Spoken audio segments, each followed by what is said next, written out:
Señor Presidente, la paz esté con ustedes. Saludo cordialmente a usted, señor Presidente, y a todas las delegaciones que participan en esta significativa 75ª Asamblea General de las Naciones Unidas. En particular, extiendo mis saludos al Secretario General, señor Antonio Guterres, a los jefes de Estado y de Gobierno participantes y a todos aquellos que están siguiendo el debate general. El 75º aniversario de la ONU es una oportunidad para reiterar el deseo de la Santa Sede de que esta organización sea un verdadero signo e instrumento de unidad entre los Estados y de servicio a la entera familia humana. Actualmente nuestro mundo se ve afectado por la pandemia del COVID-19, que ha llevado a la pérdida de muchas vidas. Esta crisis está cambiando nuestra forma de vida, cuestionando nuestros sistemas económicos, sanitarios y sociales, y exponiendo nuestra fragilidad como criaturas.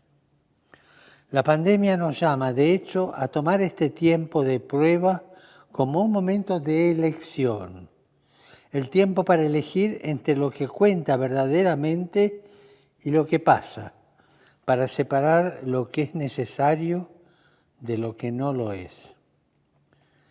Puede representar una oportunidad real para la conversión, la transformación, para repensar nuestra forma de vida y nuestros sistemas económicos y sociales, que están ampliando las distancias entre pobres y ricos, a raíz de una injusta repartición de los recursos.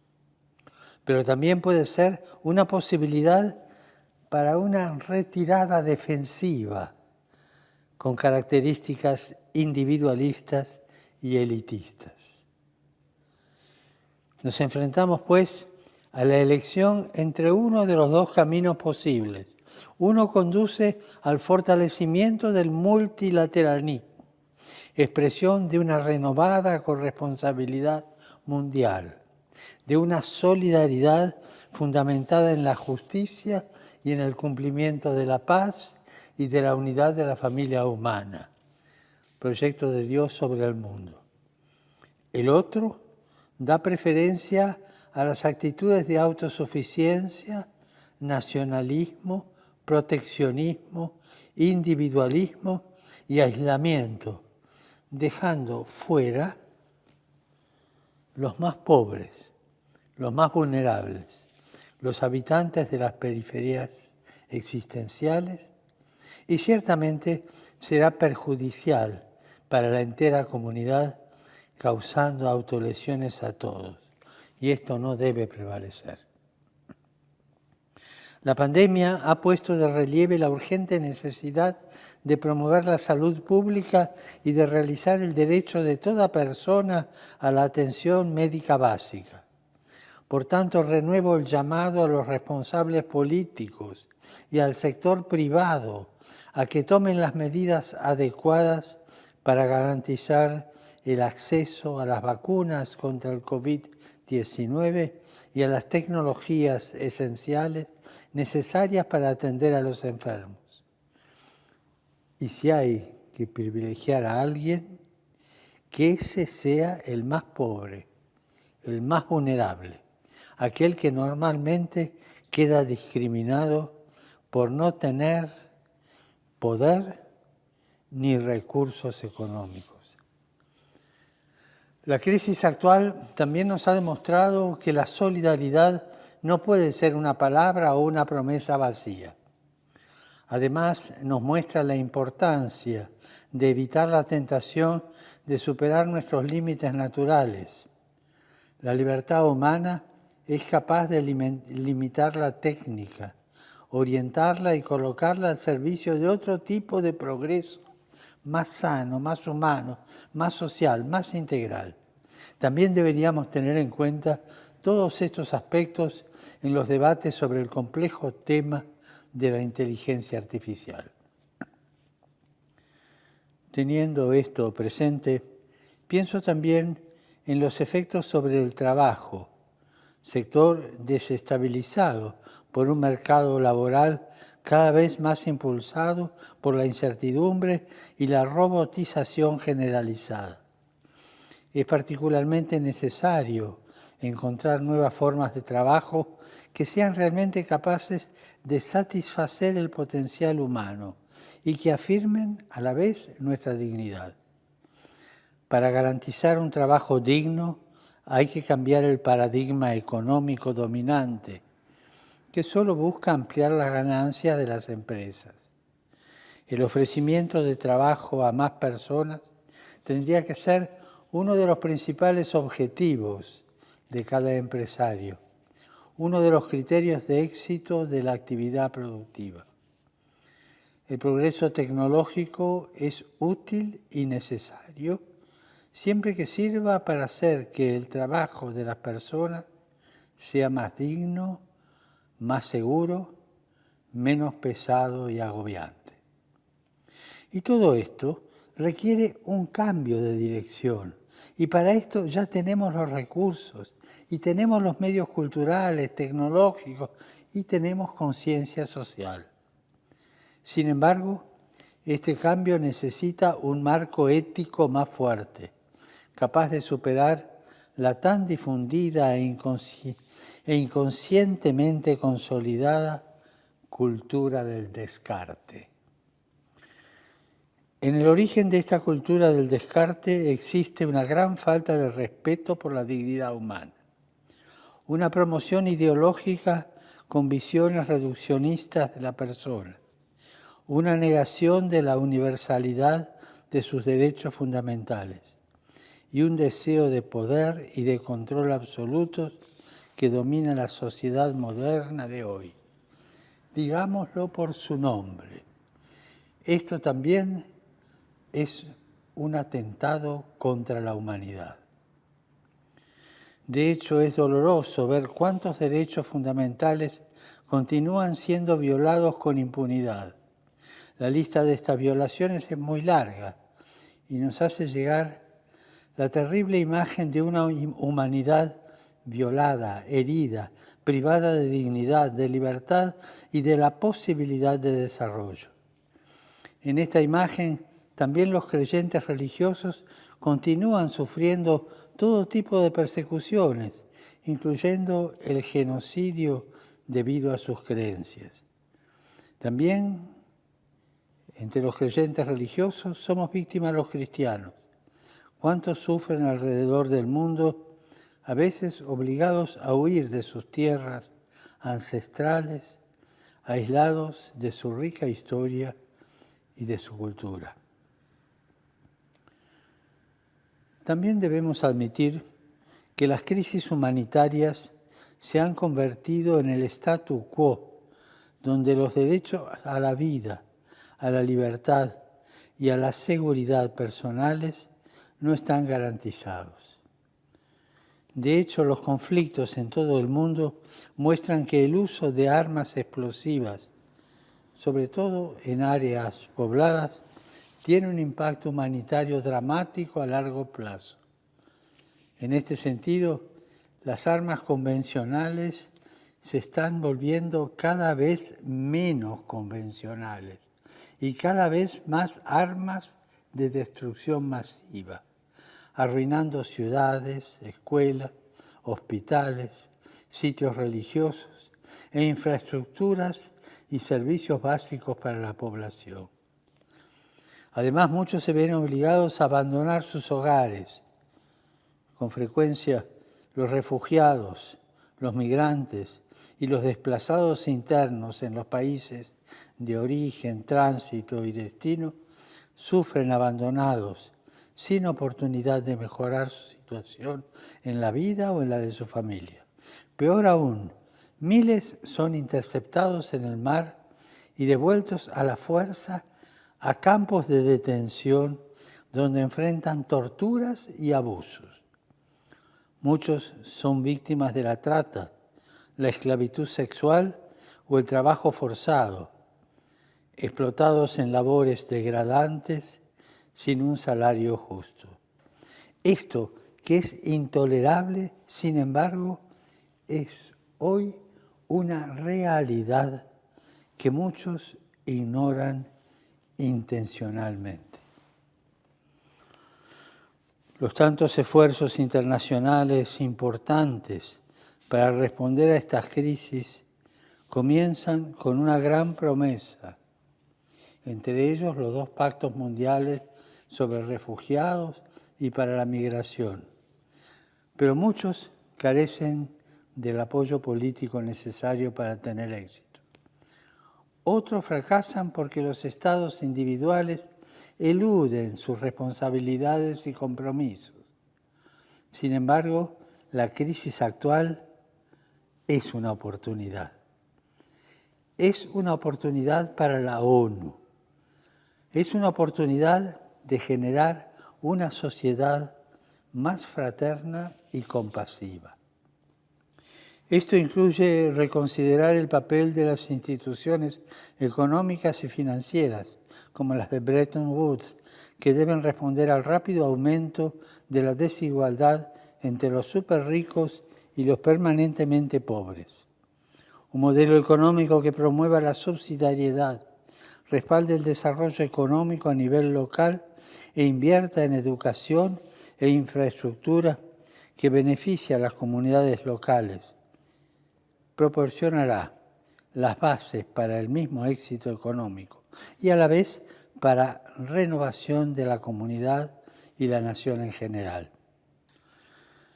Y aquí renuevo mi llamado para que, considerando las circunstancias, se afronten por parte de todos los países las grandes necesidades del momento, reduciendo o incluso condonando la deuda que pesa en los presupuestos de aquellos más pobres. La comunidad internacional tiene que esforzarse para terminar con las injusticias económicas.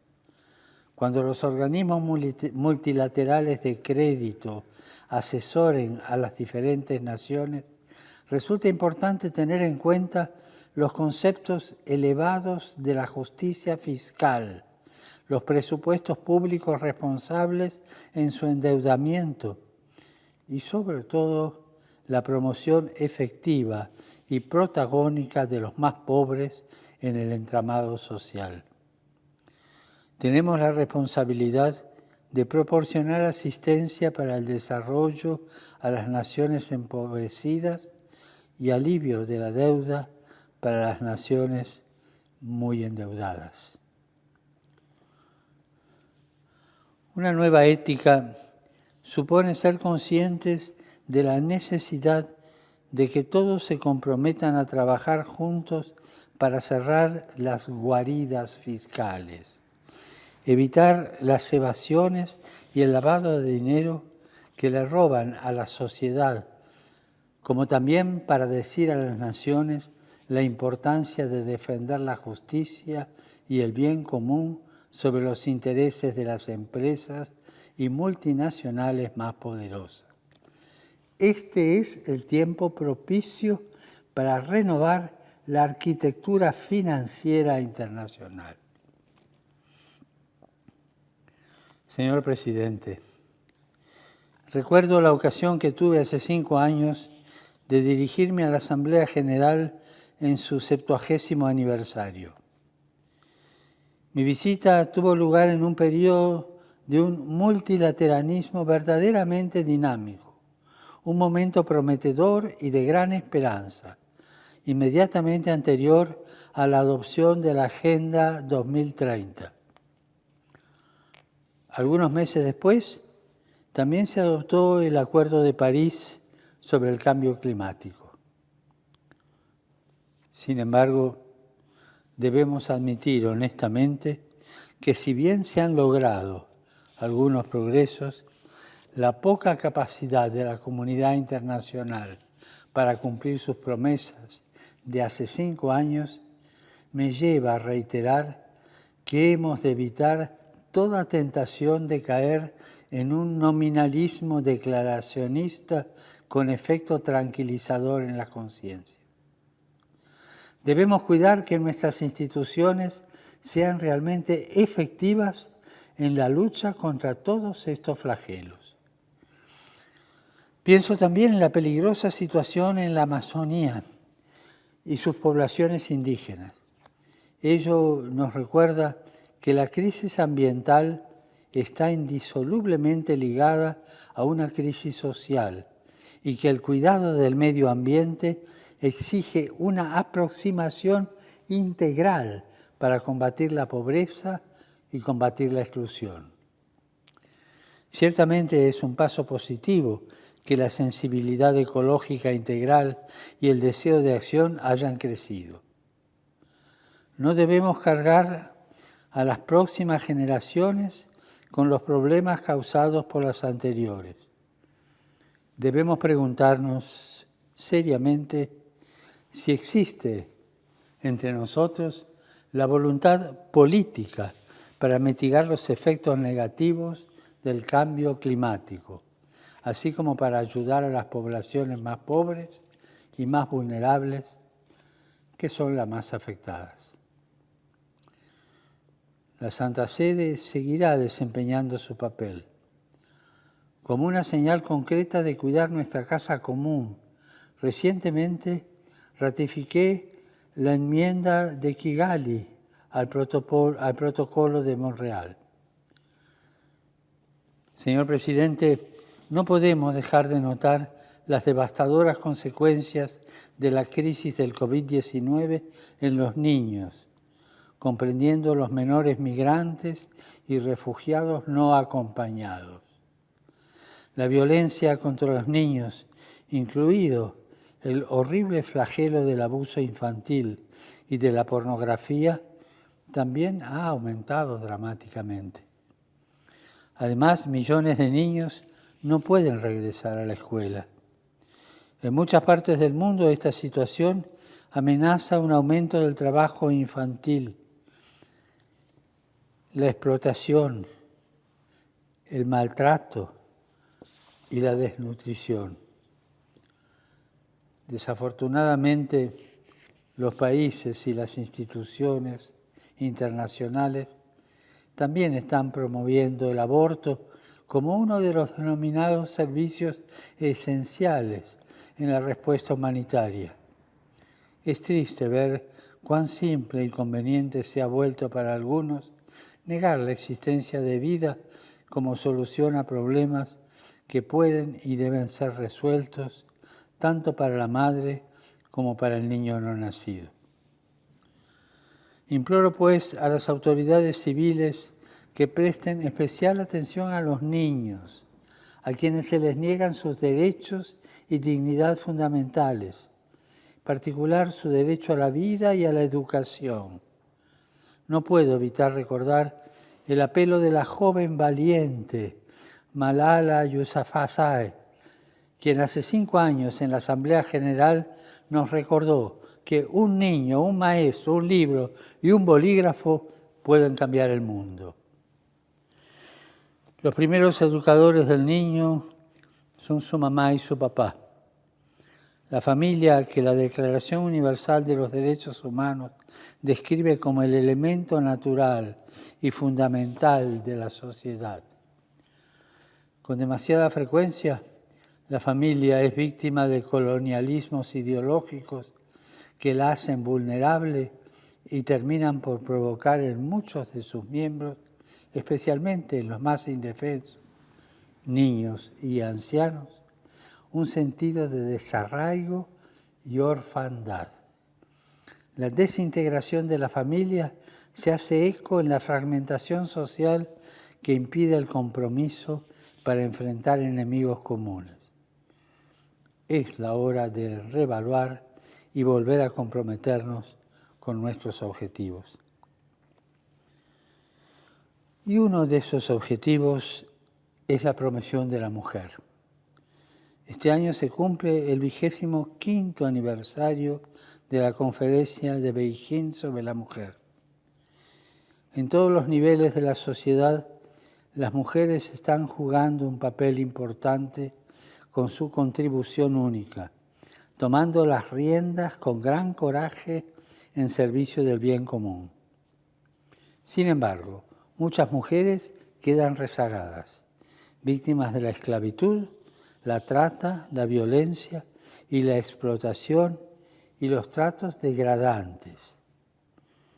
A ellas y a aquellas que viven separadas de sus familias, les expreso mi fraternal cercanía, a la vez que reitero una mayor decisión y compromiso en la lucha contra estas prácticas perversas que denigran no solo a las mujeres, sino a toda la humanidad, que con su silencio y su no actuación efectiva se hace cómplice.